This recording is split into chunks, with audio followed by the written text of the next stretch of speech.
बिहार में लगेगा विपक्षियों का मजमा। विपक्षी एकता की बिछेगी बिसात। कांग्रेस की भूमिका पर संदेह बरकरार।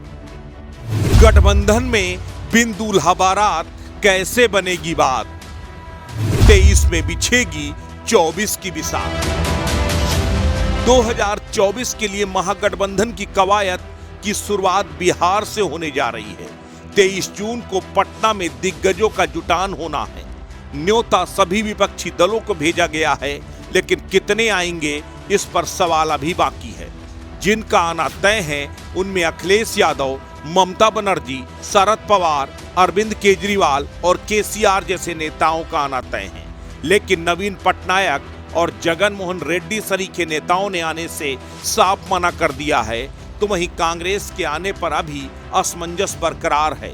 यूं तो मल्लिकार्जुन खड़गे और राहुल गांधी के आने की संभावनाएं थीं, लेकिन अभी तक तय नहीं है। बिहार में लगने वाला विपक्षियों का जमघट यूं तो देश में मोदी के विरोध में बनने वाले महागठबंधन की रूपरेखा तय करने के लिए है, लेकिन महागठबंधन का पहला प्रयोग बिहार से ही शुरू होगा और महागठबंधन की किचकिच भी सबसे ज्यादा बिहार में ही होने जा रही है, क्योंकि बिहार में लोकसभा की 40 सीटें हैं। इसमें जेडीयू के 19 सांसद जबकि कांग्रेस का महज 1 सांसद है। यानी बिहार में बीजेपी विरोधी मुहिम में नीतीश का कद सबसे बड़ा है।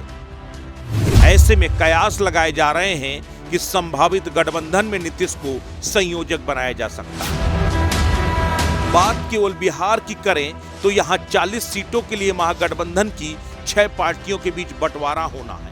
इसमें जाहिर सी बात है दबाव की राजनीति खूब चलेगी। आरजेडी की रणनीति के मुताबिक विधानसभा में संख्या बल के हिसाब से सीटें दी जाए। इसके अलावा बाकी प्रदेशों में जहां क्षेत्रीय पार्टियां मजबूत हैं, वहां बड़े भाई की भूमिका में क्षेत्रीय पार्टियां रहें। जहां कांग्रेस मजबूत है, वहां बड़े भाई की भूमिका में कांग्रेस रहे। हालांकि कांग्रेस की ओर से पहले ही कहा जा चुका है कि समझौता विचारधारा के स्तर का है, इसलिए इसमें संख्या बल की ताकत को पैमाना बनाना उचित नहीं है। वैसे संभव है कि एक राउंड की बैठक में सहमति न बन पाए, लिहाजा छोटी छोटी बैठकों का भी प्लान है, जो अलग अलग राज्यों में अलग अलग समय में हो सकती है। टारगेट एक ही है कि बीजेपी को रोकना। इसके लिए हर सीट पर सीधे मुकाबले की रणनीति बनाई जा रही है। हर सीट पर जो पार्टी ताकतवर है, उसके पीछे पूरा विपक्षी अपनी ताकत लगा दे। हर पार्टी एक दूसरे को ईमानदारी से स्पेस दे। कुल 540 में से कम 450 सीटों पर सीधे मुकाबले की रणनीति पर विचार किया जा रहा है। वैसे इस गणित के हिसाब से कांग्रेस के हिस्से 285 से ज्यादा सीटें नहीं आने वाली। जिस पर कांग्रेस मान जाएगी, इसको लेकर संदेह है। कांग्रेस राजस्थान, मध्य प्रदेश, छत्तीसगढ़, हिमाचल, कर्नाटक में मजबूत है, जहां कांग्रेस को आगे रखना होगा। लेकिन बिहार, यूपी, बंगाल, महाराष्ट्र, पंजाब, दिल्ली में कांग्रेस को बैक सीट पर रहना होगा। वैसे विपक्षी एकता की इस गोलबंदी के बीच ये जानना जरूरी है कि साल 2019 में जिस तरह से विपक्षी एकता का नारा बुलंद किया गया, उसका क्या असर हुआ। आंकड़े बताते हैं कि अगर पूरा विपक्ष भी एक साथ मिलकर चुनाव लड़ा होता, तो भी मोदी को रोकना नामुमकिन था। 2019 में बीजेपी ने 303 में से 224 सीटें 50% से ज्यादा वोट पाकर जीती थी। 79 सीटें ऐसी जीती जहां बीजेपी को 50% से कम वोट मिले थे।